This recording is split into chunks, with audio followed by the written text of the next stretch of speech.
I'm really very pleased, and I should say honored, to be here, especially to give this first lecture, thinking about what public policy education in particular is, as the university goes forward to create a public policy school, as it's something that I've been thinking about on and off for a long time, in part because of my own association with various public policy schools.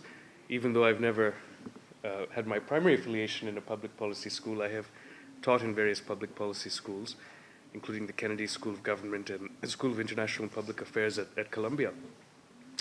And perhaps more importantly, because I view myself as concerned with the world and not just concerned with theory or concerned with academic reflection, I've always been very interested to ask, and indeed felt a responsibility to ask, as many of you no doubt do, how one's activity of academic reflection can be connected to the world. How should it be connected to the world? How should the desire for such a connection express itself in one's personal choices, but also in the way in which academic life is organized and conducted? One of the realizations which I have come to is that public policy education has a long way to go, as does public policy research. We can point to institutions such as the Kennedy School of Government or other well-known institutions, Lee Kuan Yew School now in Singapore, or however many others that have cropped up around the world. And in one perspective, they are successes. They certainly train a great number of people, some of whom certainly end up being leaders on any understanding of that term. And some of the ideas which are produced in those institutions come to be very influential in the world. And therefore, without doubt, these institutions from a certain point of view are great successes. But it seems to me that there's another point of view, there are other points of view perhaps, from which one would have to ask the question of whether something else or something more needs to be done. One of the things that I have certainly been very aware of in thinking about public policy as an academic discipline and as a site of academic reflection and research and teaching is that public policy schools occupy a very peculiar place in universities. Much of what I have to say about public policy schools, I should say, also applies to development studies programs or environmental studies programs or other such academic spaces which involve, on the one hand, some commitment to application and to helping to illuminate and address applied problems, very often urgent problems, and on the other hand, or additionally, appear to require some type of integration of disciplinary perspectives in order to be faithful to their subject matter and to their applied concerns. For both of these reasons, ironically, for which it's necessary to constitute these spaces, public policy schools, development studies programs, environmental studies programs, and so on and so forth, they end up being stepchildren, or perhaps different, equally apt metaphor would be orphans within the university structure. There is very much a caste system which operates in the traditional university structure, in particular that of the Western research university conceived on traditional lines. And of course, to a considerable extent, that's mirrored in Indian universities and in universities elsewhere. And one of the elements of that caste system is the notion that anything which is applied is to be esteemed less than that which is conceptual or theoretical in nature. Anything which is applied in particular is often trivialized as involving the mere transfer of ideas which are developed by the theoreticians or the conceptualizers two domains in which they should find some relevance. Secondly, because the traditional university system attaches enormous prestige to the mainline disciplines, we might call them, disciplines such as economics or sociology or political science, in the case of the humanities and social sciences, it correspondingly disesteems or disparages those fields which are interdisciplinary in character. I actually prefer the word sometimes transdisciplinary, because it seems to me that what is really required to address many of the applied problems which are so urgent and with which we are concerned is not merely the placing together of disciplinary insights, and perhaps not even their integration, but the transcendence of the particular disciplinary locations from which those insights derive. That ought to be, from one perspective, a cause for a great intellectual challenge. The kicking away the ladder that Wittgenstein described. It might be that it's useful to draw on a perspective from economics or statistics or sociology in order to design a survey or in order to interpret it. And the survey might be absolutely necessary in order to deal with some public policy problem. But if one approaches the public policy problem solely in light of the framework that one has derived from some economic theory which may well be false, for example, that might not be very useful in actually addressing the problem at hand in all of its reality and fullness.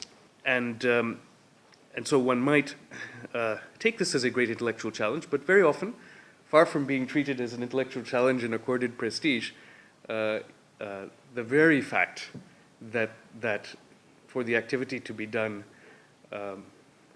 well, it must be done in a fashion which involves disciplinary integration and indeed transcendence, also makes it a subject of disregard, or even in the extreme derision.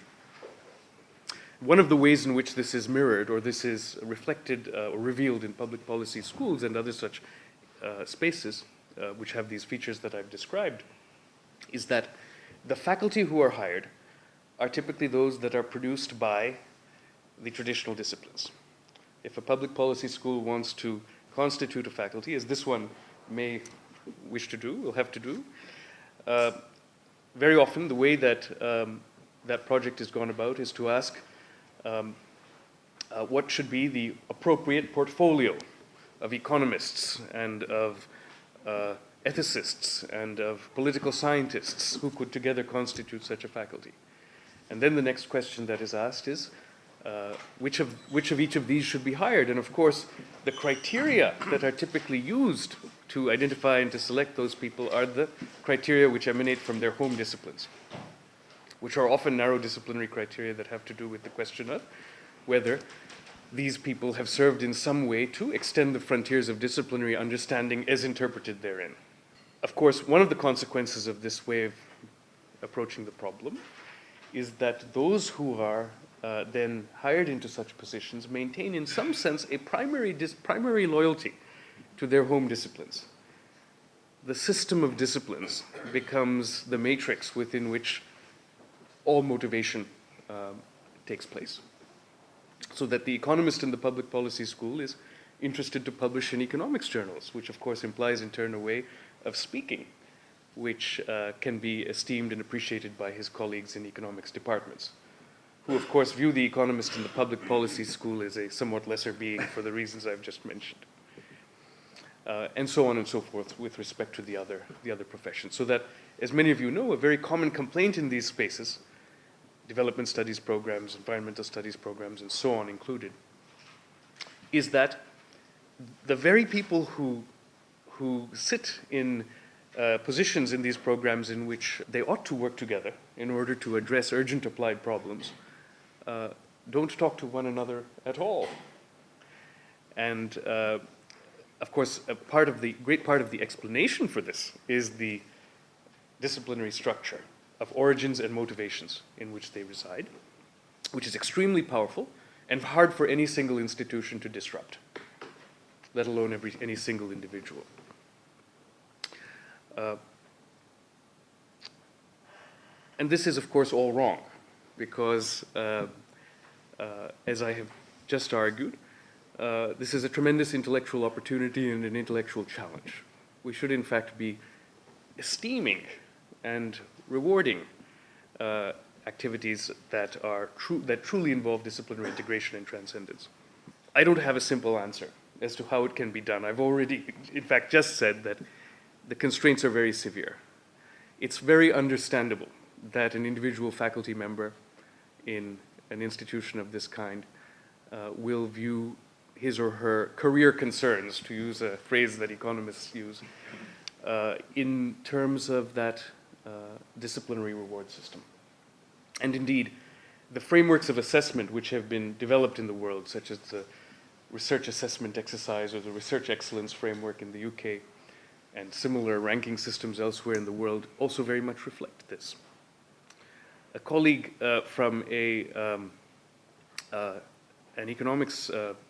colleague in an economics department in the UK has to publish in economics journals only in order for his research production to count in that framework. Ironically, it turns out that a colleague in a development studies program in the UK also has to publish in development studies journals only, in a short list of journals which are identified as such. Now, one might complain less about the latter than about the former from the point of view of the concerns I've just raised, but nevertheless, it does bespeak a certain narrowness, which can be and is often very confining. And of course, all of this should also be put in a larger context, which is the question of what is a university. One of the things that has puzzled me in my limited career as a student and as a faculty member has been how little this question is raised and is discussed within universities, including the supposedly leading universities of the world. Very often, in university committees and decision-making apparatuses of various sorts, it is presumed that some particular thing is in the interest of the university or is a proper goal of the university. For example, in the case of certain institutions, not all, it is presumed that it is a goal to increase the number of students. In my current institution, the New School, it is a continual goal to increase the number of students. There are other institutions, such as Harvard, where the goal is to restrict the number of students. It's very often assumed that it's a goal to improve the quantity of publication that faculty undertake, as well as the quality. What balance to give to those and how they are respectively to be calculated or to be understood is often left ambiguous, of course, internal to that research concern. What is the significance, if any, to be given to the quality of teaching in the classroom? To what extent does the creation of public goods in the form of research or teaching, which benefit the larger world, including in a rather scholastic or academicist way? For example, the MIT initiative to create what's called open courseware, so that students anywhere in the world can follow an MIT course and download MIT materials. To what extent is an initiative of that kind to be viewed as worthwhile and integral to the mission of the university because it democratizes and it creates access to what would otherwise be confined within the so-called ivory tower? Each of these questions is typically not deeply reflected upon. And certainly the question of the relative balance to be given to these often conflicting goals is hardly reflected upon. When the question is asked, in particular, of what responsibilities the university has to the larger society and what form those responsibilities take, there are, again, various pieties which are generally uttered, but perhaps not adequately deep reflection about that. There is now perhaps general consent in a way that there was not 150 years ago when Cardinal Newman wrote his famous book, The Idea of a University, that a university should serve the public interest in some way. But in what way and what weights should be given to the public interest, in particular of the public that is entirely outside of the university community, in the sense that it doesn't consist of present or future students or other direct interlocutors, is something which is not made perhaps adequately clear. And this problem of universities is, of course, a general problem of not-for-profit organizations, or more generally organizations which have multiplicitous and perhaps fuzzy objectives. One of the virtues of profit-making as a principle, whatever its demerits, which may be numerous, is that profit is a unitary idea which does concentrate the mind. And that perhaps accounts for some of the unholy effectiveness of profit-making organizations in the world, whether it's at production or destruction. And universities don't have that happy unitary focus. But is it a bad thing that there isn't such reflection? I think that there are cases in which it's not obvious that it does great harm. The muddling along, which most institutions do, doesn't seem to create evident bad consequences in every case. But my general feeling, and this is a feeling, and or a judgment, which I think could be made differently, and certainly deserves discussion, further discussion among us, is that there are adverse consequences which often result from this lack of clarity and lack of conversation. Many of the turf battles that one sees in universities, which are articulated in various kinds of idioms and forms, are really about conflicts between the different objectives that universities could reasonably have. And in this respect, they're not entirely unprincipled. There's a principled basis for reasonable disagreement between people of good faith as to whether there should be more students inside the university or more distance learning accessible to people outside, or less teaching and more research. And I think at a minimum we could recognize that more explicitly in the deliberations we have. This problem, of course, becomes acute, to go back to the public policy schools and other such interdisciplinary spaces, in those spaces. Because their mission, ostensible mission, to cater to the world outside, is very explicitly stated. Again, whether they succeed in that or not is very much an open question. Certainly, the most prestigious public policy schools, by and large, play a role, one might say, of producing a technocracy. And part of the production of the technocracy, of course, is also the legitimation of technocratic knowledge, which in turn becomes a basis for the legitimation of the technocracy itself. And this is one reason that economics is such a central discipline in all of the public policy schools.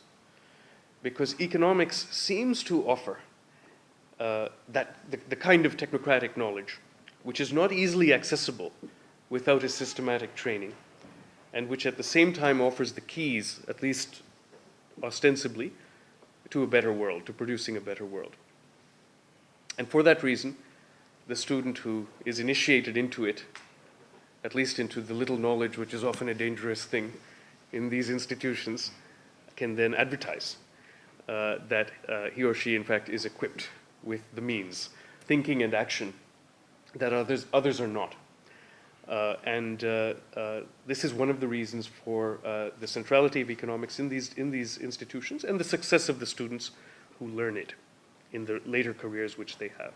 And economics is, of course, only one example. One can think of other specialized disciplines of this sort, which play a role in public policy. For example, those who study international affairs and foreign policy very often gain certain kinds of specialized technical or quasi-technical expertise within those domains, which also prefer a certain legitimacy, at least in certain cases. But I would say economics is the most successful discipline in this respect, and that's a large part of the reason that it's always part of the core curriculum in such institutions. My own feeling is that we should be much more reflective about this. It's very tempting to sanction this sort of technocratic idea because of the legitimation it provides to students and it provides to us as those who help to transmit such knowledge. But it's not, in fact, true to the task of addressing urgent public problems and doing so within a democratic context. I think that one of the ways that we could alternatively equip students would be to, and ourselves, and perhaps more honestly to do so, would be to have a fuller dialogue as to what the limits of technocracy are, and as to what the appropriate relation between expert knowledge or knowledges of various kinds and democratic deliberation should be. Right now in India, as you know, as in many countries in the world, there is an active controversy on nuclear power and its role. And controversies on nuclear power are always controversies in which expert judgment plays a very significant role. And public perceptions are often very different from what expert judgments are. If one goes deeply into the debate, I think it's fair to say that the public perceptions as to the potential dangers of nuclear power are not entirely wrong. One can indeed find plentiful experts who are willing to side with the public on these issues. So one has a case where the expert knowledge is absolutely essential to address the questions which arise, but to allow the experts to make decisions or to imagine that expert knowledge could ever suffice, or that expert knowledge is, for that matter, a unitary thing, which leads to a single answer, is badly wrong. So an essential practice for a scholar or indeed a practitioner of public policy in whatever realm must be to be able to reflect upon and to relate to the diverse forms of knowledge which are present in such a discussion, and to find ways to broker or to relate these the different interests and different kinds of understanding which are present, so as to have some hope of finding some kind of a resolution, if not final, to these very complex kinds of debates. And of course, the nuclear power case is a signal instance, but not the only one. Very, very many of our problems, including rather mundane problems, such as the problem of supply of water, which Raj mentioned in his note on the public policy school, or access to water, clean water, represents. Some of these very mundane problems are also of this kind. Once one goes into them, one very quickly sees that that is so. There's another respect in which I think that this that the temptation of subscribing to the technocratic idea of public policy education is potentially damaging. And this is that very often the technocratic principle or the technocratic conceptualization of our problems leads to the idea that there's some first best. There's some way of deriving what would be the best possible arrangements, which would then derive the best possible result. In neoclassical economics, for example, typically this involves the idea of efficiency, that removing all of the impediments to Pareto improving trade between persons or other such efficiency improving actions will then bring about a state which cannot be improved upon further on some test. For example, that of what's called Pareto efficiency in the case of economics. This idea, of course, has a tremendous power over the mind, and it is not surprising that it has been very influential in the world. The success of economics in remaking the world along certain lines, for example, through the multilateral trading system, which is really an example of the triumph of ideas. The fact that the WTO system is, whether you believe those ideas are right or wrong, it seems to me it's a case of a triumph of ideas. The WTO system represents the concession of decision makers to the power of a certain set of ideas as to how the world should be organized based on this kind of efficiency conception. There's a tremendous hold upon us that this kind of notion has, but in many respects is mistaken. This is something which Amartya Sen has powerfully argued in his recent book, The Idea of Justice. But there are other thinkers one can point to in this connection. Roberto Mangabeira Unger, for example, at Harvard Law School, has certainly argued along these lines, in a more radical vein, perhaps, that it might be rather better to think of us as living in a world which can be improved upon in diverse respects. And the diverse respects that it can be improved upon involve diverse kinds of actions that we could undertake, choices that we could make, ways we could think differently, which could influence or affect our institutions in various dimensions, our day-to-day practices, and so on and so forth. Each of these possible renovations or reforms gives rise to a potential trajectory of further renovations or reforms. And from our current vantage point, there's only a limited horizon that we have. We can only see to a degree what is possible. And even seeing to that degree, the degree that we can see what is possible requires an exercise of imagination, which very often we don't undertake, because one of the things we're not trained very well to do in public policy schools, or indeed anywhere else in our education, is to imagine, which is a discipline. And if one is going to ask the question, how are the different ways the O.P. Jindal Global University could be organized? That's a very serious question, which requires perhaps a long deliberation. And there are, if one really allows oneself to think very openly about that question, many, many different dimensions along which one could perhaps imagine variations. And similarly with every other institution, organization and institution that we have. So we need an exercise of imagination, but even with the much more determined exercise of imagination than we often undertake, our faculties of perception as to what is possible are often rather limited. We may be able to see one step ahead or two steps ahead as to what is possible, but very often we can't see 3 or 4 or 5 steps ahead. One can think of innumerable examples of institutions which now exist, which would have once seemed like pipe dreams, or would have been unimaginable to people. Or for that matter, one doesn't even have to think of institutions, one can think of something as simple as the internal combustion engine. If one were to describe to a person who had never seen an automobile how an automobile works, and one were to insist that an automobile could work, one might well be, and quite reasonably, met with a certain degree of skepticism, even if the theoretical arguments were accepted. This is, it seems to me, actually very much part of our day-to-day experience of living, that even when we can reason and imagine, we very often lack faith as that something is actually possible. So I would like to suggest that a discipline which is missing in public policy schools and which should much more actively be encouraged, perhaps through, and perhaps through various mechanisms such as practicums and other things that could be thought about, is the activity of what one might call applied imagination. Something of an oxymoron, it might seem to some of us, but I think urgently needed. And the theory of applied imagination should also be imparted. Perhaps we can improve on that term with collective reflection. The theory of applied imagination, again, involves the idea that the world is a work in progress, a collective work in progress, which can evolve in diverse ways through our collective action and choices, and that the ways in which it can evolve can only be known through experiment.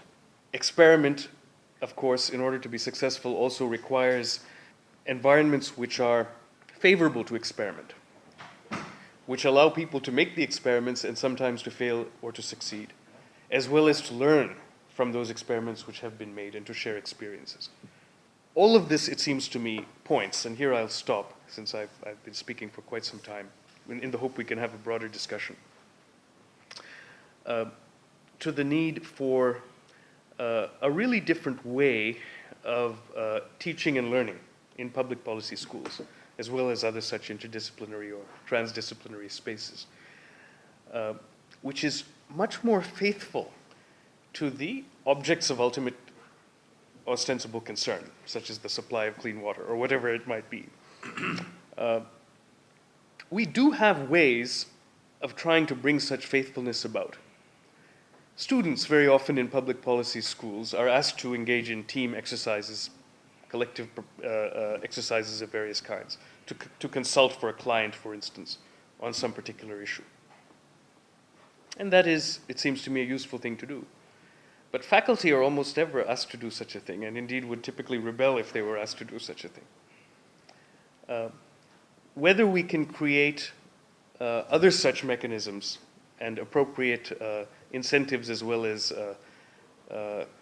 institutional cultures which can facilitate that, it seems to me is an urgent question.